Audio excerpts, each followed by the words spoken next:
So animal food, you have to balance, most people should be balancing animal foods with what I call alkaline minerals, because what ends up happening is when you consume animal protein, the liver oxidizes the sulfur containing amino acids, methionine and cysteine, to sulfuric acid, okay?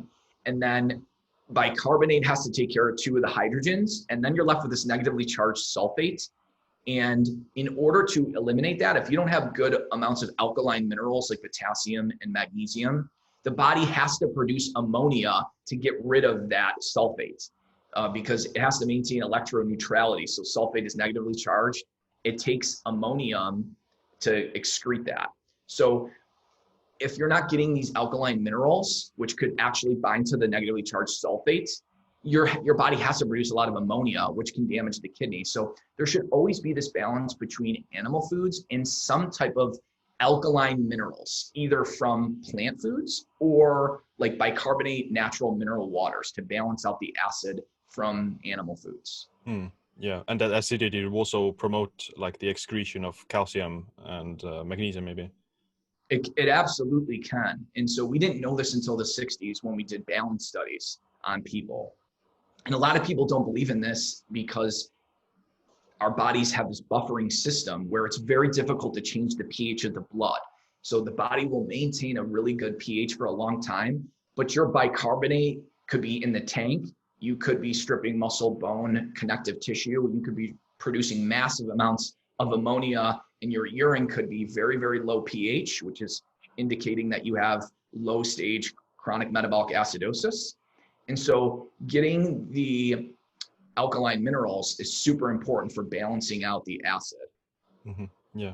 And I believe like bicarbonate waters can also do the trick, so that you get this also alkaline effect from that. Right.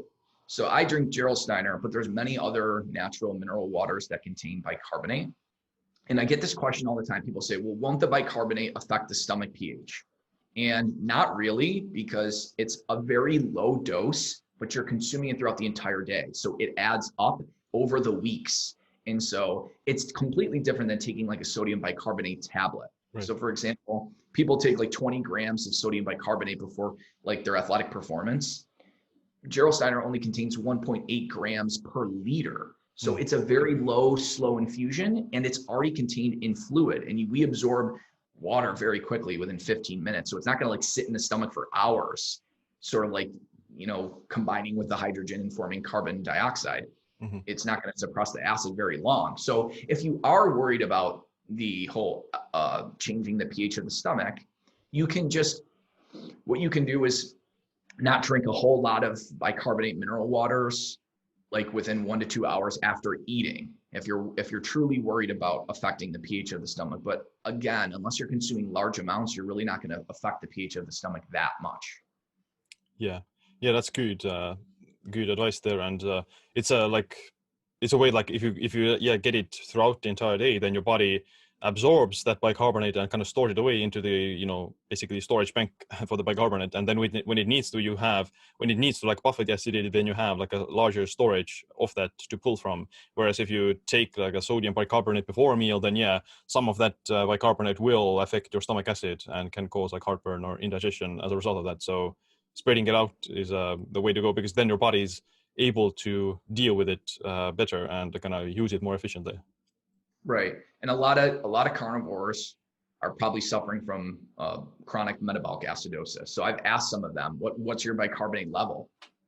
And even the high quality carnivores, their bicarbonate levels are around 23, which is not optimal. That's essentially the bicarbonate level of a 60-year-old. You want bicarbonate to be like 25, 26, 27. And before athletic performance, you want it to be above 30. It's called peak alkalosis, sort of protect the body from the acidosis that occurs. So it's pretty simple to look for. If you have acidosis, you just have to know what to look for. You'll have low urinary citrate, you'll have high ammonium in the urine, and you'll have low bicarbonate. Now, technically, low bicarbonate, most people say it's not low unless it's lower than 23. But really, from a low-grade acidosis standpoint, anything like 24 or lower is highly suggestive that you have too much acid in the body. Yeah.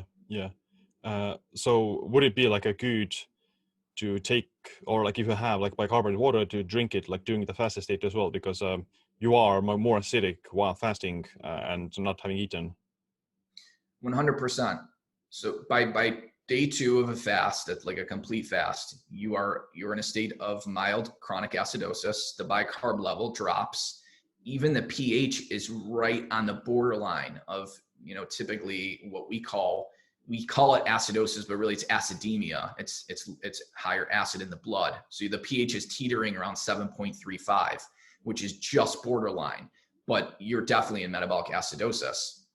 And the reason is because the keto acids are acidic. So you're in this chronic state of higher ketone levels, which are acidic, and it's putting you in a state of acidosis. So the magnesium loss that occurs with prolonged fasting and the calcium loss that occurs with prolonged fasting in the urine is due to the metabolic acidosis. It's pulling it from bone because you're not eating any, but you're spilling 100 to 150 milligrams of magnesium for the first 5 days of fasting. So where is that magnesium coming from? It's coming from bone due to the metabolic acidosis. So if you just took natural mineral waters with bicarbonate to offset the acidosis, plus they're providing calcium and magnesium, you're going to prevent most of the harms and reap all of the benefits.